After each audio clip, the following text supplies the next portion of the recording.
Good morning students, நான் Jeeva sir பேசுகிறேன். So இன்றைக்கி நமக்கு கிளாஸ் இல்லை, இருந்தாலும் நான் இந்த கிளாஸ் நான் போடுறேன், பார்த்துக்குங்க.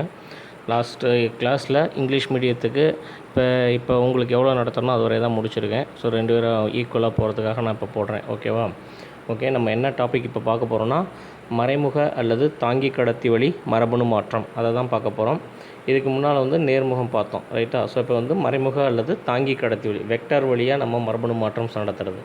ஒரு பிளாஸ்மிடு தாங்கி கடத்தி உதவியோடு ஏற்படுத்தப்படும் மரபணு மாற்றம் மறைமுக அல்லது தாங்கி கடத்தி வழி மரபணு மாற்றம் எனப்படுகிறது. அப்போ பிளாஸ்மிடு மூலம் என்ன பண்ணுறோம், நம்ம மரபணு மாற்றம் நடத்துகிறோம், ரைட்டா? தாவர மரபணு மாற்றத்திற்கு பயன்படுத்தப்படும் பல்வேறு தாங்கி கடத்திகளில் முக்கியமாக பயன்படுத்தப்படுவது அக்ரோபாக்டீரியம் டியூமிஃபேஷியன்ஸ், அதாவது டிஐ பிளாஸ்மிட் ஆகும் அப்படின்னு சொல்கிறோம். அக்ரோபாக்டீரியம் டியூமிஃபேஷியன்ஸ் அப்படிங்கிறது மண்ணில் வாழக்கூடிய ஒரு பாக்டீரியா. இவங்க என்ன பண்ணுறாங்க அப்படின்னா டியூமர் இன்டியூசிங் ஜீனை வச்சுருப்பாங்க. அதாவது கத்திரிக்காய், முட்டைகோஸ், கேரட் இந்த மாதிரியான செடிகளில் பார்த்தோம் அப்படின்னா மண்ணை ஒட்டிய கணுப்பகுதிகளில் திசு அழிப்பை ஏற்படுத்தி அந்த இடத்துல என்ன பண்ணுவாங்க, ஒரு கட்டியை உண்டாக்குவாங்க, டியூமரை. ஸோ அதனால தான் இவங்களுக்கு பேர் டிஐ பிளாஸ்மிட் இருக்கும் அப்படின்னு சொல்லுவாங்க. ஸோ அந்த பிளாஸ்மிட் மூலமாக அவங்க கலலையை ஏற்படுத்தி என்ன பண்ணுறாங்க, அந்த செடியை முழுமையாக அழிச்சிருவாங்க, ரைட்டா? ஸோ அதனால தான் இதை டிஐ பிளாஸ்மிட் சொல்கிறோம். ஸோ அப்போ இந்த பாக்டீரியாவில் இருக்கக்கூடிய பிளாஸ்மிட் டியூமர் இன்டியூசிங் பிளாஸ்மிட், இந்த பாக்டீரியம் டிஐ பிளாஸ்மிட் கலலையை உண்டாக்க என அழைக்கப்படும் பிளாஸ்மிடையும் பெரிய பரிமாற்ற டிஎன்ஏவையும் ஒரு பகுதியையும் கொண்டுள்ளது, ரைட்டா? இவை தொற்றுதலுக்குள்ளாகும் செல்களின் தாவர மரபணு தொகையத்திற்கு மாற்றப்பட்டு தாவர கலலையை, அதாவது மகுடக்கலை, கிரவுன் கால் டிசீஸ் அப்படின்னு சொல்லுவோம், அந்த நோயை உண்டு பண்ணுகிறது. இந்த பாக்டீரியத்திற்கு அதனுடைய பிளாஸ்மிடின் டிஎன்ஏ பகுதியை தாவர மரபணு தொகையத்திற்குள் செலுத்தக்கூடிய இயல்பான திறன் உள்ளதால் காயமடைந்த களங்களில் உள்ள செல்கள் தொற்றுதல் அடைகின்றன. ஸோ இப்போ இந்த டிஐ பிளாஸ்மிட்டுக்கு பார்த்தோம் அப்படின்னா இயற்கையாகவே இதனுடைய ஜீனோம், அதாவது இந்த டியூமர் இன்டியூசிங் ஜீனோமை தாவரத்தினுடைய செல்லுக்குள்ளார நுழைச்சி அதன் மூலமாக தான் அந்த கலலையை உண்டாக்குறாங்க, கிரவுன் கால் டிசீஸ். ஸோ அப்போ இயற்கையாகவே இந்த திறன் இருக்கிறதுனால என்ன பண்ணுறாங்க, காயமடைந்த களங்களில் உள்ள செல்களில் தொற்றுதல், இன்ஃபெக்ஷன் நடக்குது. இதன் காரணமாக இது தாவரங்களின் இயற்கை மரபணு பொறியாளர் என்று அழைக்கப்படுகிறது. ஸோ இப்போ இதனால தான் இவங்க இயற்கையாகவே இருக்கக்கூடிய மரபணு பொறியாளர் அப்படின்னு நம்ம சொல்கிறோம். அயல் மரபணுவும், எடுத்துக்காட்டாக பூச்சிகளின் தாக்கத்திற்கு தடை ஏற்படுத்தும் பிடி மரபணு. ஸோ இப்போ பிடி டாக்ஷன் பேசிலஸ் துரிஞ்சியன்சிஸ் அப்படிங்கிற பாக்டீரியாவிலேருந்து எடுக்கிறோம். தாவர தேர்வு அடையாளக்குறி மரபணுவும், இது பொதுவாக NPT2 போன்ற உயிரி எதிர்ப்பொருள் மரபணுவாகும். இது கேனோமைசின் என்ற உயிரி எதிர்ப்பொருளுக்கு தடையை உண்டாக்குகிறது. டிஐ பிளாஸ்மிடின் டிடிஎன்ஏ பகுதியில் நகலாக்கம் செய்யப்படுகின்றன. இவை தேவையற்ற டிஎன்ஏ தொடர் வரிசை இடங்களுக்கு பதிலாக நகலாக்கம் செய்யப்படுகின்றன. ஸோ இப்போ இந்த பிடி டிஎன்ஏ பார்த்தோம் அப்படின்னா, அதாவது பிடி மரபணு பேசிலஸ் துரிஞ்சியன்சிஸ் அப்படிங்கிறது பேசிலஸ் துரிஞ்சியன்சிஸ் பாக்டீரியாவிலிருந்து எடுக்கக்கூடிய மரபணு, ரைட்டா? இதில் பார்த்தோம் அப்படின்னா டெல்டா எண்டோடாக்சின் அப்படிங்கிற ஒரு நச்சுப்பொருள் தான் இருக்கும். இந்த நச்சுப்பொருள் பார்த்தோம் அப்படின்னா உயிரி எதிர்ப்பொருளாக செயல்படும். எதுக்கு இது எகென்ஸ்டாக பார்த்தோன்னா, கேனோமைசின் அப்படிங்கிற ஒரு ஆன்டிபயோட்டிக் எகென்ஸ்டாக வேலை செய்யக்கூடியது. இது பார்த்தோம் அப்படின்னா டிஐ பிளாஸ்மிடின் டிடிஎன்ஏ பகுதியில், டியூமர் உண்டாக்கக்கூடிய பகுதியில் நகலாக்கம் செய்யப்படுது. இது தேவையற்ற டிஎன்ஏ தொடர் வரிசை இடங்களுக்கு, அந்த இடங்களுக்கு பதிலாக நகலாக்கம் செய்யப்படுது, ரைட்டா? அடுத்து பார்த்திங்கன்னா மறுக்கூட்டணிவு செல்களுக்கான சலிக்கை செய்தல், அதாவது ஸ்க்ரீனிங் ஃபார் ரீகாம்பினன்ஸ் அப்படின்னு சொல்கிறோம். ஸ்க்ரீனிங் அப்படின்னா தேர்வு செய்தல் அல்லது இன்ஃபெக்ஷன், அதாவது மரபணு மாற்றம் நிகழ்ந்திருக்கா இல்லையான்னு ஒரு அனலைஸ் பண்ணுறது, அதுதான் ஸ்க்ரீனிங். பொருத்தமான ஓம்புயிரி செல்லில் மறுகூட்டணிவு டிஎன்ஏவை நுழைத்தவுடன் ஆர்டிஎன்ஏ மூலக்கூறை பெற்ற செல்களை அடையாளம் கண்டறிவது மிகவும் அவசியம். இந்த செயல் சலிக்கை செய்தல் அல்லது ஸ்க்ரீனிங் என்று அழைக்கப்படுகிறது. அப்போ ஆர்டிஎன்ஏ மூலக்கூறு உள்ளே இருக்கா இல்லையான்னு நம்ம என்ன பண்ணணும், அடையாளம் கண்டறியணும், இல்லையா? ஸோ அடையாளம் கண்டறிஞ்சால் தான் அதில் டிரான்ஸ்ஃபர்மேஷன், அதாவது ரீகாம்பினேஷன் நடந்திருக்குன்னு நமக்கு தெரிய வரும், இல்லையா? தென் இதில் பார்த்தோம் அப்படின்னா மறுகூட்டணிவு அடைந்த செல்லில் உள்ள தாங்கி கடத்தி அல்லது அயல் டிஎன்ஏ பண்புகளை வெளிப்படுத்துகிறது. ஸோ அப்போ இங்கே பார்த்தோம் அப்படின்னா அந்த உள்ளுக்குள்ளார செல்லு என்ன பண்ணும் அப்படின்னா, அதில் இருக்கக்கூடிய டிஎன்ஏ ஆர்டிஎன்ஏ, அதாவது ரீகாம்பினன்ட் டிஎன்ஏ, மறுகூட்டணிவு அடைந்த டிஎன்ஏ. அப்போ அது என்ன பண்ணும், அயல் டிஎன்ஏ நம்ம வெளியில் என்ன பண்பு செலுத்தணுமோ அந்த கேரக்டர் வெளிப்படுத்தும். மாறாக மறுகூட்டணிவு அடையாத செல்கள் இந்த பண்புகளை வெளிப்படுத்துவது இல்லை. இதற்காக சில முறைகள் பயன்படுத்தப்படுகின்றன. அவற்றில் ஒரு முறை நீலம் வெண்மை தேர்வு முறை. அதாவது இதில் பார்த்தோன்னா ப்ளூ ஒயிட் காலனி மெத்தட் அப்படின்னு சொல்லுவாங்க, ரைட்டா? ஸோ இப்போ இந்த மெத்தடில் இவங்களை நம்ம ஐடென்டிஃபை பண்ணலாம். இதில் உட்செருகுதல் செயலிழப்பு, அதாவது நீலம் வெண்மை காலனி தேர்வு முறை, ரைட்டா. இது மறுகூட்டிணைவு பிளாஸ்மிடை சலிக்கை செய்ய பயன்படுத்தப்படும் ஒரு திறன்மிக்க முறை அப்படின்னு சொல்கிறாங்க. அதாவது ஆர்டிஎன்ஏ வந்து செல்லுக்குள்ளார போயிருக்கா அப்படின்னு ஸ்க்ரீனிங் பண்ணுறதுக்கான ஒரு சிறந்த முறை. இம்முறையில் லாக்-இசட் என்ற ரிப்போர்ட்டர் மரபணுவை தாங்கி கடத்திக்குள் செருகப்படுகிறது. இந்த லாக்-இசட் கேலக்சிடோஸ் என்ற நொதிக்கு குறியீடு செய்கிறது. மேலும் இது தடைக்கட்டு நொதிக்கு பல அடையாள களங்களை கொண்டுள்ளது.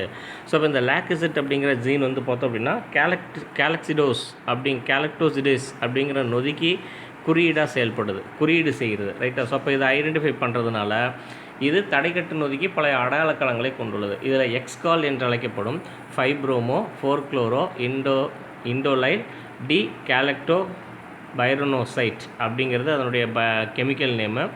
அதை பொதுவாக காமனாக என்னன்னு சொல்கிறோம், எக்ஸ்கால் அப்படின்னு சொல்கிறோம். ஸோ இப்போ இந்த செயற்கை தளப்பொருட்களை கேலக்டோசிடேஸ் உடைக்கிறது மற்றும் கரையாத நீல நிற விளைபொருளை உருவாக்குகிறது.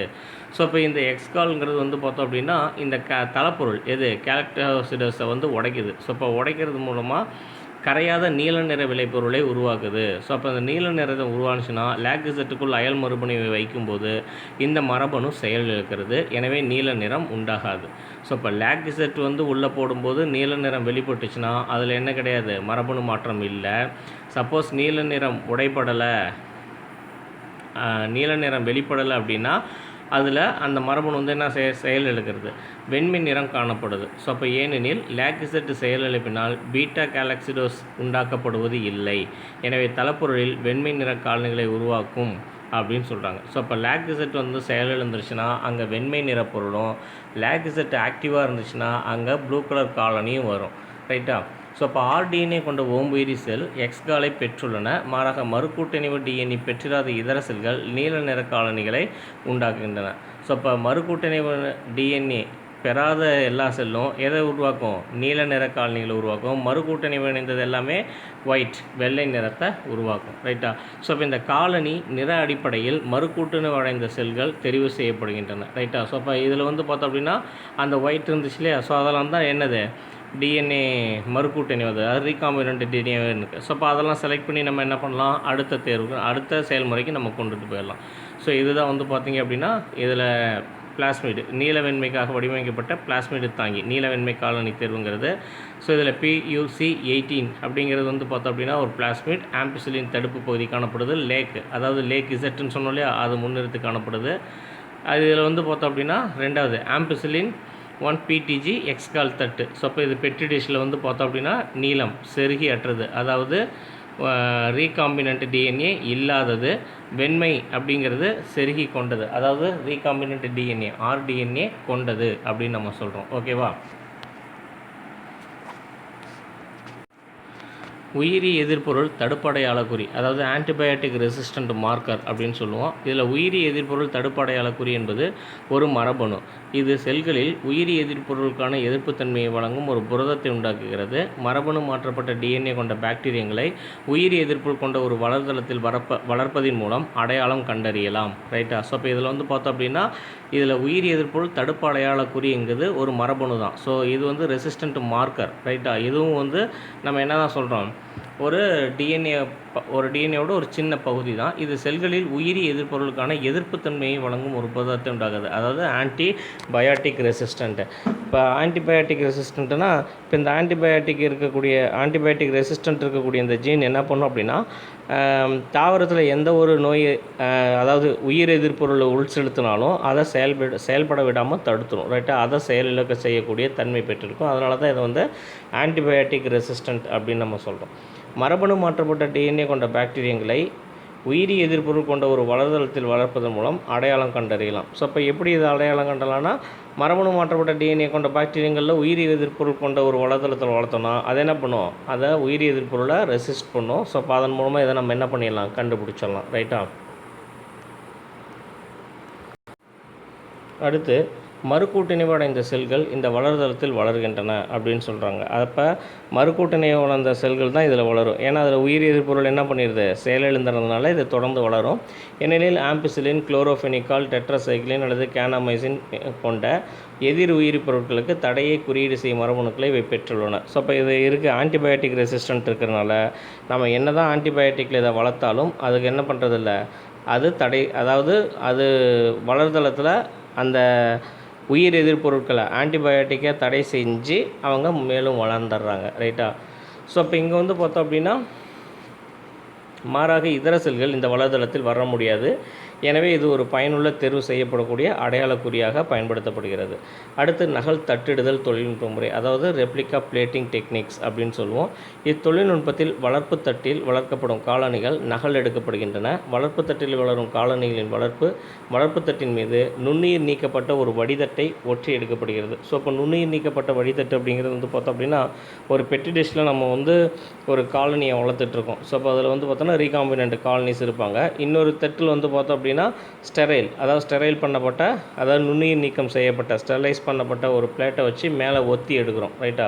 ஸோ அப்படி ஒத்தி எடுக்கப்படும் போது வடிகட்டிய இரண்டாவது நுண்ணுயிர் நீக்கப்பட்ட வளர்ப்பு தட்டில் ஒற்றி எடுக்க வேண்டும். இன்னொரு வளர்ப்பு தட்டில் ஒற்றி எடுக்க வேண்டும். இதன் விளைவாக புதிய தட்டு முந்தைய தட்டில் காலனிகள் இருந்த அதே ஒப்பு அமைவிடங்களில் தொற்று பெற்ற செல்களை கொண்டுள்ளது. ஸோ இப்போ இங்கே வந்து பார்த்தோன்னா முன்னொரு தட்டில் வச்சுருந்தோம் இல்லையா, அது மேலேயே இன்னொரு ரீப்ரிண்ட் ஆகுது. ரைட்டா?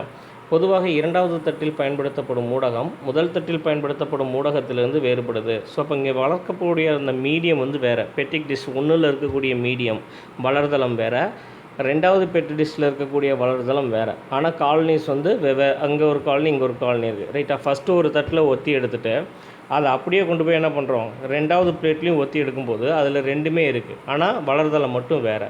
இதில் உயிரி எதிர்ப்பொருள் கொண்டுள்ளது அல்லது வளர்ச்சி காரணிகள் இல்லை. இவ்வகையில் மாற்றப்பட்ட செல்கள் தெரிவு செய்யப்படுகின்றன. ஸோ இப்போ இந்த ஆன்டிபயோட்டிக் ரெசிஸ்டண்ட் இருக்கக்கூடிய வந்து என்ன இருப்பாங்க, ரீகாம்பினண்ட் மறுகூட்டிணைவு நடந்த செல்கள் மட்டும் இருப்பாங்க. மற்ற செல்கள் யாரும் இதில் இருக்க மாட்டாங்க. இப்போ நம்ம இதன் மூலமாக என்ன பண்ணலாம், தெரிவு செய்யப்பட்டுக்கலாம். அதாவது மறுகூட்டிணைவு அடைந்த செல்களை நம்ம தெரிவு செஞ்சு எடுத்துக்கலாம். ரைட்டா? ஸோ இதுதான் வந்து பார்த்தோம் அப்படின்னா இந்த பிளேட்டிங் டெக்னிக், ரெப்ளிகா பிளேட்டிங் அப்படின்னு சொல்லுவோம். ரைட்டா? ஸோ ஆம்பிசிலின் உணர் கூட்டமைவு. ஸோ இப்போ வளர்தளம் 1, இதில் வளர்தளம் 2. தகுந்த சூழலில் வச்சு வளர்க்கும்போது ஃபஸ்ட்டு தட்டு வந்து பார்த்தோன்னா ஆம்பிசிலின் இல்லாதது, ரெண்டாவது தட்டில் ஆம்பிசிலின் கொண்டது. ரைட்டா? ஸோ நம்ம வந்து பார்த்தா இதை என்ன பண்ணுறோம், புதிய ஊடகத்தில் பெருக்கமடைய செய்யும்போது அதில் வந்து என்னாகும், அந்த உயிரி எதிர்ப்பொருளுக்கு தடை செய்யக்கூடிய அந்த ஜீனை பெற்ற மறுகூட்டிணைவு செல்கள் மட்டும் இதில் வளருவாங்க. மற்றவங்க யாரும் இதில் வளர மாட்டாங்க. ஓகேவா?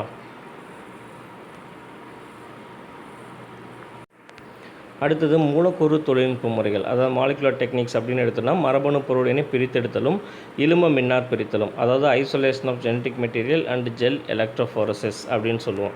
மின்னார் பிரித்தல் என்பது ஒரு பிரித்தல் தொழில்நுட்ப முறை, அதாவது மின்விசையின் மூலமாக பிரித்தல், அதாவது மின்னார் பகுத்தல். இது நேர் மற்றும் எதிர் மின்னூட்டம் கொண்ட வெவ்வேறு உயிரி மூலக்கூறுகளை பிரிக்க பயன்படுகிறது. ஸோ இப்போ சார்ஜ்டு பார்ட்டிகல்ஸை பிரிக்க தான் இதை பயன்படுத்துகிறாங்க. நெறிமுறை என்னென்னு பார்த்தோன்னா மின்சாரம் டிசி டைரக்ட் கரண்ட் செலுத்தும் போது மூலக்கூறுகள் அவற்றின் மின்சுமையை பொறுத்து இடம்பெயர்கின்றன. வெவ்வேறு மூலக்கூறுகளின் மின்சுமை வெவ்வேறானவை. அதாவது பாசிட்டிவ் மின்னூட்டம் பெற்ற நேர்மின் அயனிகள் நெகட்டிவ், அதாவது எதிர்மின்வாய் நோக்கி நகர்கிறது. அதே மாதிரி நெகட்டிவ் மின்னூட்டம் பெற்ற எதிர்மின் அயனிகளானது பாசிட்டிவ் நேர்மின்வாய் நோக்கி நகர்கிறது. ஸோ இப்போ இதனால் வந்து பார்த்தோம் அப்படின்னா இதை வச்சு என்ன பண்ணுறோம், நம்ம அந்த மூலக்கூறுகள் நம்ம பிரித்து எடுத்துட முடியும்.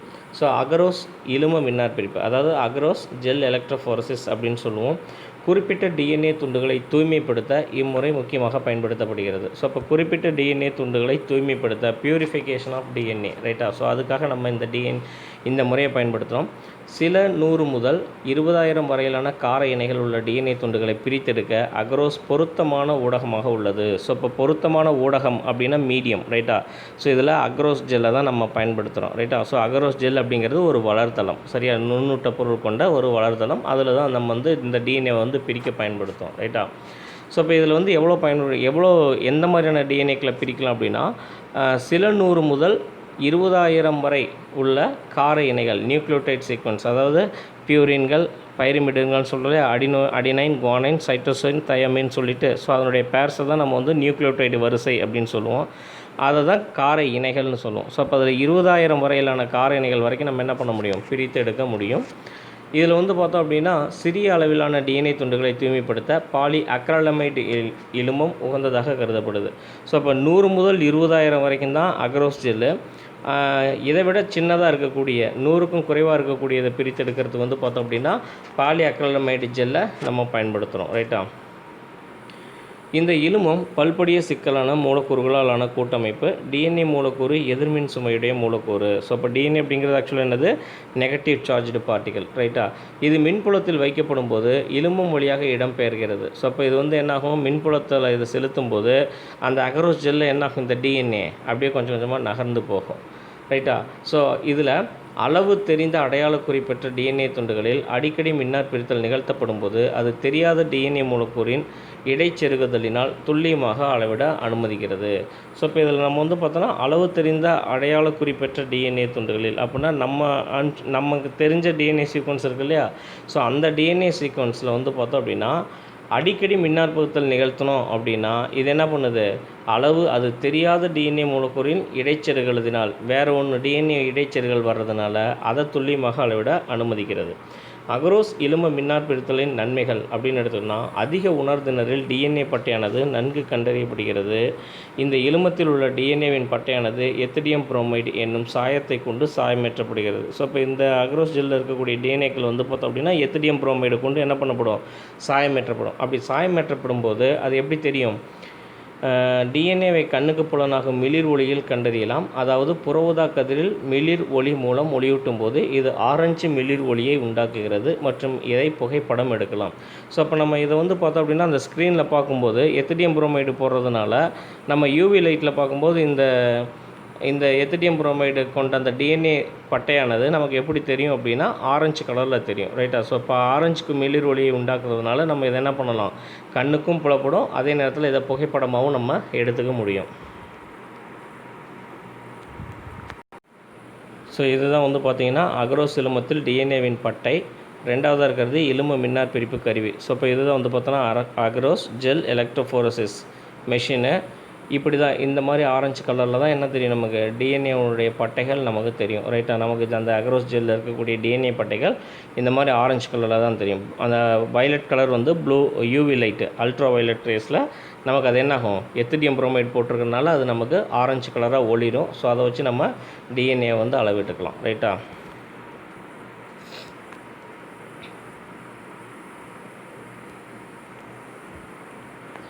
அடுத்தது உட்கரு அமில கலப்புறுத்தம் அப்படின்னு சொல்கிறோம். இதில் வந்து பார்த்தோம் அப்படின்னா நியூக்ளிக் ஆசிட் ஹைப்ரிடைசேஷன், அதாவது இதில் ஒற்றியெடுப்பு முறைகள் அப்படிங்கிற பிளாட்டிங் டெக்னிக்ஸு. அதிக எண்ணிக்கையிலான மூலக்கூறுகளிலிருந்து பிரித்தெடுக்கப்பட்ட தேவைப்படும் டிஎன்ஏ அல்லது ஆர்என்ஏ துண்டுகளை குறிப்பாக அடையாளம் காண ஒரு பிரித்தரும் கருவியாக ஒற்றியெடுப்பு முறையானது பரவலாக பயன்படுத்தப்படுகிறது. ஸோ அப்போ அதிக எண்ணிக்கையிலான மூலக்கூறுகளிலிருந்து பிரித்தெடுக்கப்பட்ட தேவைப்படும் டிஎன்ஏ, ஸோ இப்போ அதிகமான மூலக்கூறுலேருந்து எடுக்கப்பட்ட அந்த டிஎன்ஏ மூலக்கூறானது டிஎன்ஏ இல்லைன்னா ஆர்என்ஏ துண்டுகளை அடையாளம் காண இந்த ஒற்றியெடுக்கும் அமைப்பு அப்படிங்கிறது, அதாவது ஒற்றியெடுப்பு முறை அப்படிங்கிறது நமக்கு பயன்படுதா பிளாட்டிங் டெக்னிக்ஸ் அப்படின்னு சொல்லுவோம். ஒற்றி எடுத்தல் என்பது வகைக்காட்டு உட்கரு அமிலங்களை நகரும் முடக்கம் அல்லது திடத்தாங்கியில் சாலிட் நைட்ரோசெல்லுலோஸ் ஈடுபடுத்தும் செயல்முறையாகும். அதாவது ஒற்றி எடுத்தல் என்பது பிளாட்டிங் டெக்னிக் அப்படிங்கிறது என்ன பண்ணுறோம் அப்படின்னா சாம்பிள் அப்படின்னு வகைக்காட்டு அப்படின்னா சாம்பிள் உட்கரு அமிலங்களை நகரும் முடக்கம் அல்லது திடத்தாங்கியில், அதாவது நைட்ரோசெல்லுலோஸ் சாலிட் சப்போர்ட்டில் நைட்ரோசெல்லுலோஸ் அல்லது நைலான் படலத்தின் வழியாக என்ன பண்ணுறோம், நகர்த்த முற்படுறது.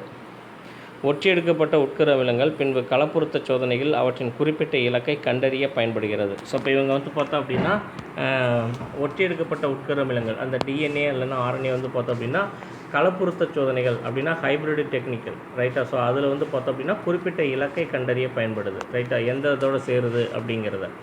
இதில் இருக்கக்கூடிய தொழில்முறைகளின் வகைகள் அப்படின்னு எடுத்துக்கிட்டோம் அப்படின்னா சதன் ஒற்றியெடுப்பு, இது ஃபஸ்ட்டு ஒன்று. அக்ரோஸ் இலுமத்திலிருந்து நைட்ரோசெல்லுலோசவிற்கு டிஎன்ஏவை மாற்றுவது சதன் ஒற்றியெடுப்புன்னு சொல்கிறோம். அதாவது அக்ரோஸ் ஜெல்லிருந்து நைட்ரோசெல்லுலோஸ் நைட்ரோ செல்லுலோஸ் அப்படிங்கிறதுக்கு டிஎன்ஏவை கொண்டுட்டு போகிறோம்.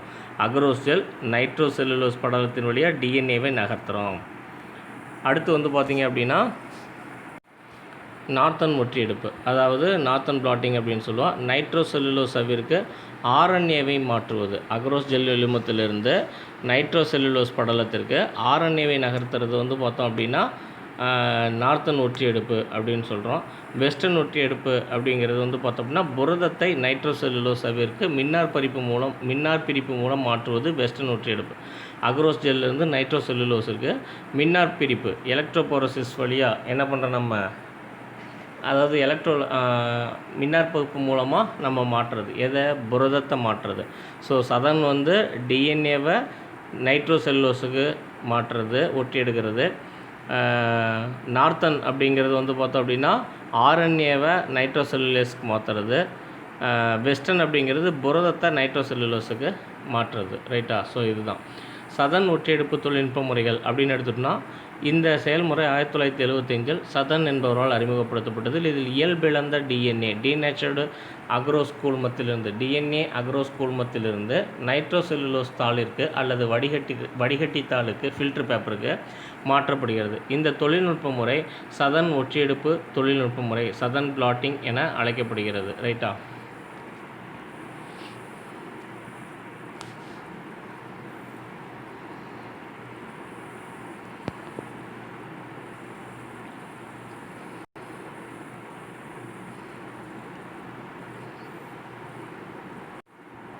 நெக்ஸ்ட் வந்து பார்த்திங்கன்னா இதில் இருக்கக்கூடிய படிநிலைகள் அப்படின்னு எடுத்துட்டோன்னா அக்ரோஸ் கூழ்மத்திலிருந்து நைட்ரோ செல்லுலோஸ் வடிதாளுக்கு டிஎன்ஏவை மாற்றுவது நுண்புழை செயல்பாட்டின், அதாவது கேப்லரி ஆக்ஷன் மூலம் சாத்தியமாகிறது.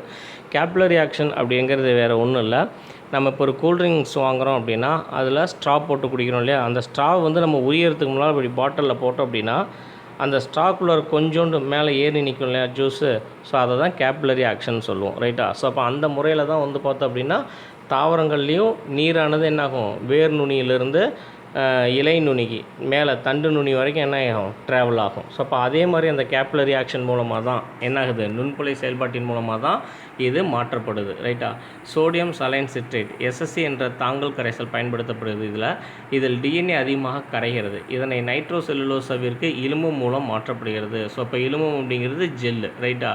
ஸோ டிஎன்ஏ அதிகமாக கரைஞ்சிருக்கக்கூடிய அந்த டிஎன்ஏ மூலக்கூறுகளை நைட்ரோ செல்லுலோஸுக்கு ஜெல் மூலமாக நம்ம கொண்டு வரோம், இலும்பு மூலம் மாற்றப்படுகிறது. இந்த நிகழ்வின் காரணமாக அந்த எஸ்எஸ்டிஎன்ஏவானது, அதாவது சிங்கிள் ஸ்டாண்டர்ட் டிஎன்ஏவானது சவ்வின் ஊடகத்தில் பிடிக்கப்படுகிறது. ஸோ சவ்வின் ஊடகம் மீடியத்தில் வந்து என்ன ஆகுது, ஃபில்டர் ஆகுது, பிடிக்கப்படுகிறது. இந்த டிஎன்ஏ உட்கரு அமிலத்துடன் கலப்புறுத்தம் செய்யப்படுகிறது மற்றும் இதை கதிரியக்க படம் எடுப்பு மூலம் கண்டுணரலாம். ஸோ இப்போ இதில் ரேடியோ கிராஃபி மூலமாக நம்ம என்ன பண்ண முடியுது, நம்ம பார்க்க முடியும். ரைட்டா? கதிரியக்க படம் எடுப்பு ஆட்டோ ரேடியோகிராஃபி அப்படிங்கிறது வந்து பார்த்தோன்னா கதிரியக்கம் உண்டாக்கும் ஒரு பொருளில் அடையாளமிடப்பட்ட ஒரு கூறு காம்பனண்ட் வெளிப்படுத்தப்படாத ஒளிப்பட சொல்லோடு வைக்கப்படும் போது அடையாளமிடப்பட்ட